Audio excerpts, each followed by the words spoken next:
manalangin tayo. Ama naming makapangyarihan, Siya ang sa akin laging nagtitigan. Ginawa niya akong parang matulis na palaso, na anumang oras ay handang itudla.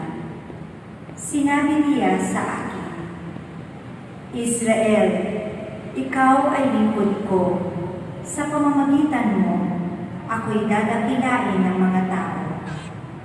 Ngunit ang tugon ko, ako ay nabigo sa aking pagsisikap, hindi nagtagumpay.